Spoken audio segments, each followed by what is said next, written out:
अस्सलाम वालेकुम जी, मैं हूँ Farah Iqrar. Welcome to my YouTube channel.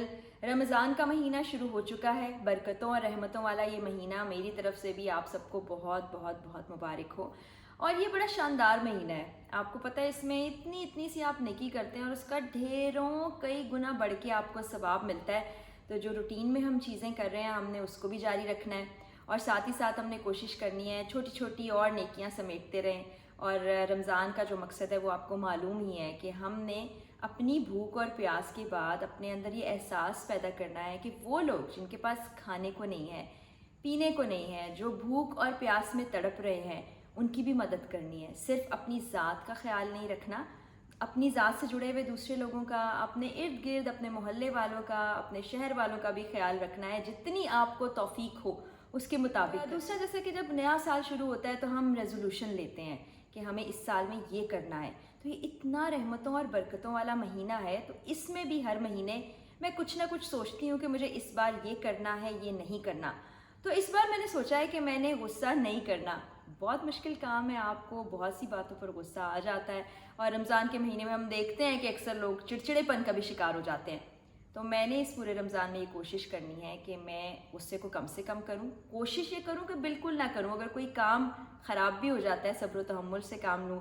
जैसे कि कभी कभी कॉलिग्स पे गुस्सा आ जाता है। जैसे मैं रेस्टोरेंट जाती हूँ तो मुझे अपने स्टाफ पर भी गुस्सा आ जाता है कि काम आप लोगों ने ठीक नहीं किया, उनको थोड़ा डांट भी देती हूँ। इस पूरे महीने में मैंने ऐसा कुछ नहीं करना है और 30 दिन या 29 दिन गुजरने के बाद मैं फिर आपसे शेयर करूँगी कि गुस्से पर मुझे कितना कंट्रोल हुआ। आज की वीडियो मैं क्यों बना रही हूँ, सहरी में मेरी क्या रूटीन होती है, पूरा वक्त कैसे गुजरता है और ख़ास तौर पर सहरी के वक्त में मैं क्या ख़ास एहतमाम करती हूँ, सहरी के वक्त में मैं क्या खाती हूँ, वो मैं आपको दिखाने जा रही हूँ। हम चलते हैं किचन की तरफ और आज जो मेरी सहरी का एहतमाम है वो भी आपको दिखाती हूँ। और जाने से पहले एक बात आपसे कहती चलूँ कि आप मेरे चैनल को सब्सक्राइब और लाइक भी कर सकते हैं, कॉमेंट्स में अपनी राय भी दे सकते हैं।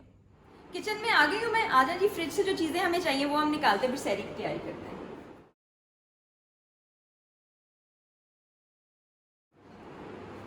बहुत सी चीज़ें मैंने निकाल ली। आप सोच रहे होंगे कि मैं इतना सारा कुछ खाती हूँ सहरी के दौरान, लेकिन मैं आपको बताती हूँ कि मैं क्या क्या खाती हूँ।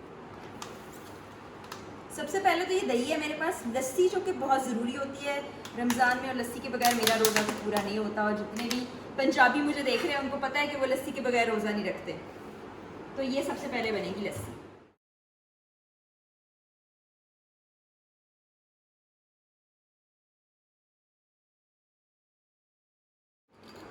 इसमें डालेंगे ठंडा पानी।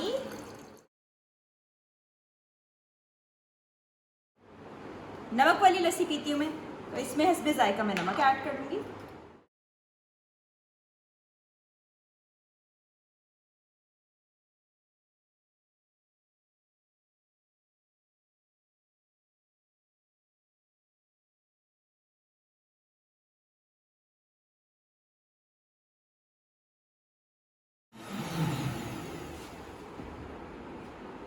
रेडी हो चुकी है लस्सी। लस्सी बन गई है। कबाब बना के मैंने पहले से रख लिए हैं, रमज़ान में काम आते हैं। तो अब सिर्फ मैंने फ्राई भी किए हैं, मैं इनको सिर्फ गर्म करना होगा, जिसके लिए मैं ओवन में रख देती हूँ। आग जला के तवा इसके ऊपर रख दिया। जब तक तवा गर्म होता है मैं अपने पराठे को रेडी करती हूँ।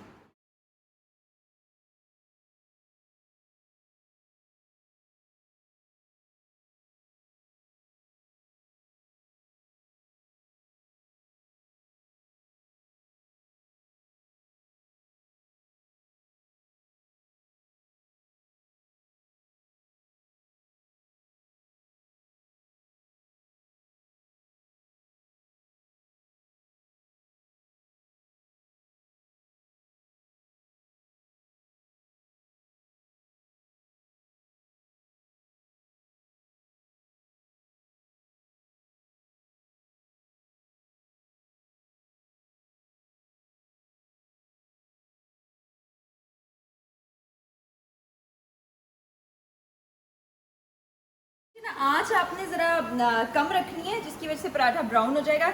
मुझे भी ब्राउन पराठा बहुत ज़्यादा पसंद है, तो आँच को हम कम रखेंगे। और मैं देसी घी का पराठा खाती हूँ, ये भी मैं आपको बता दूँ।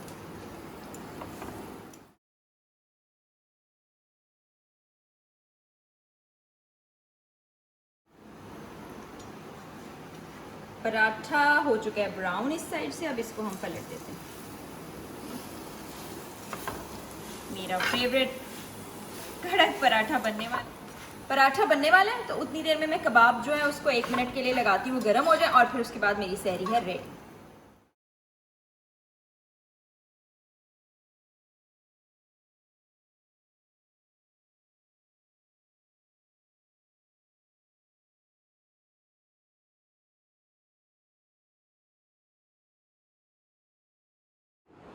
सहरी हो गई है रेडी। अब मैं सहरी करती हूँ और लस्सी इसके बाद में सबसे आखिर तक पीती रहूँगी।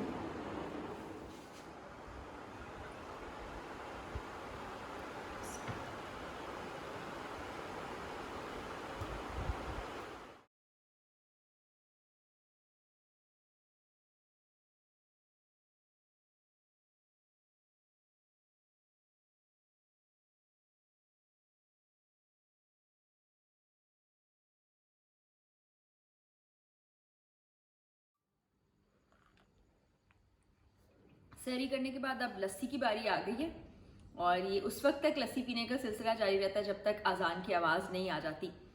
आप सब हैरान हो रहे होंगे कि मैं इस कॉफ़ी के मग में लस्सी क्यों पी रही हूँ।